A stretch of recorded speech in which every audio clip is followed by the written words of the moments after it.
नमस्कार, मी गायत्री माने. माझ्या यूट्यूब चॅनलवर तुम्हा सर्वांचं स्वागत आहे.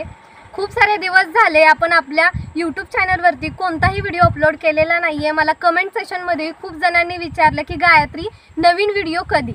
तर तुम्हाला आवडणाऱ्या ठिकाणी आज मी घेऊन जाते.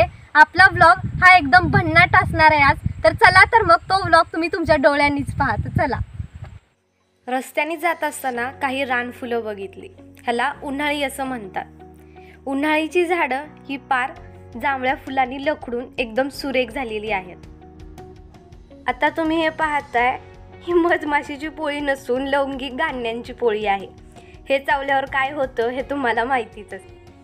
अशा प्रकारे रस्त्याने जात असताना वेगवेगळ्या रंगाची फुलं पाहत होतो. जांभळी, पिवळी, अगदी वेगवेगळ्या रंगात ही नटलेली ही फुलं होती. हे तुम्ही पाहताय, हा आहे ऊस, ज्याने जवळगावला एक नवीन ओळख दिली. ह्याला शेतकऱ्यांचं हिरवं सोनं असंही म्हणतात. मागील 2 दिवसामध्ये जो वादळी पाऊस झाला त्याच्यामध्ये हे हिरवं सोनं पूर्णपणे जमीनदोस्त झाले. ह्याच्यामुळे जाताना मन जरा उदास झालं. असा हिरवाईने लखडून गेलेला पूर्णपणे ऊसाचा फळ हा जमीनदोस्त झालाय. हे आता तुम्ही पाहताय, ही जी कमान असल्यासारखी दिसते ती आहे जोडचिंच.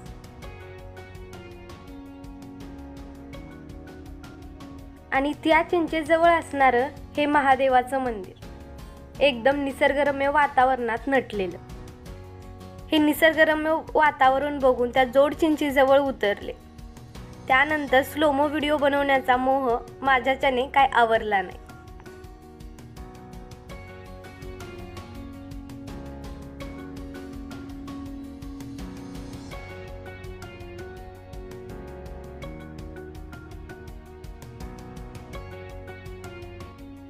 आत्ता आपण जिथे आपल्याला पोहोचायचं आहे तिथे पोहोचलोय.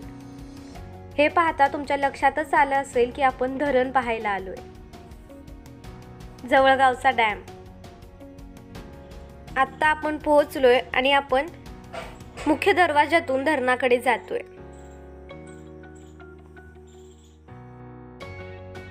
हे जो आता तुम्ही पाहताय हा धरण परिसर आहे आणि ही जी यंत्रणा पाहताय ही कॅनलची यंत्रणा आहे. इथूनच ह्या धरणाचा पूर्ण कारभार चालतो. हे धरण पाहता ह्या धरणाचं पाणी पिण्यासाठी आसपासच्या 10 गावांना उपयुक्त ठरतं. तसंच शेतीवाडीसाठी सुद्धा शेतकरी इथून पाईपलाईन करून आपल्या शेतीसाठी ह्याचं पाणी वापरतात. म्हणून हे धरण जवळगावसाठी एक वरदानच ठरलेलं आहे.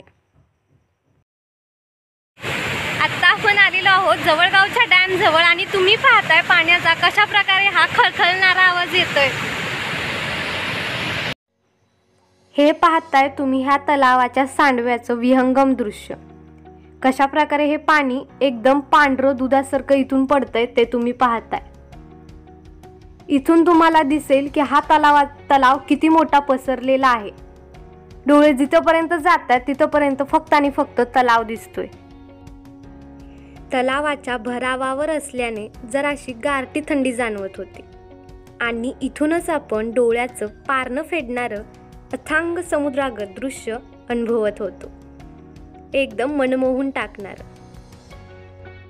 उंचावरून पडणारं पाणी एकदम विहंगम दृश्य दाखवत होतं आणि असं वाटत होतं की मन आसमानी उंचीवर आहे. हा आपण आपला ब्लॉग सुरक्षित अंतरावरून शूट केलेला आहे. ग्रिलच्या पुढच्या साईडमध्ये आपण जायचा जरासाही प्रयत्न केलेला नाहीये. ग्रिलच्या आजूबाजूच्या साईडमध्ये ह्या दसऱ्याचे दिवस असल्यामुळे कपडे वगैरे धुवायला बायका आलेले आहेत. तुम्ही जर ह्या धरणाला भेट द्यायला येणार असाल तर तुम्ही ही सुरक्षित अंतर पाळूनच हे विहंगम दृश्य अनुभवा.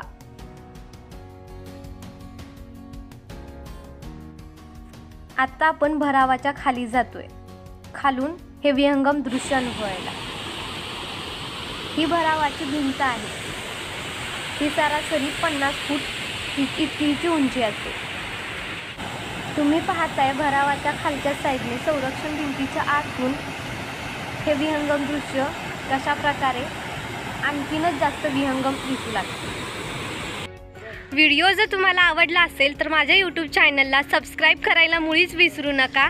साईडला दिलेली बेल आयकॉन दाबून माझ्या नवनवीन व्हिडिओच्या नोटिफिकेशन मिळवा. धन्यवाद.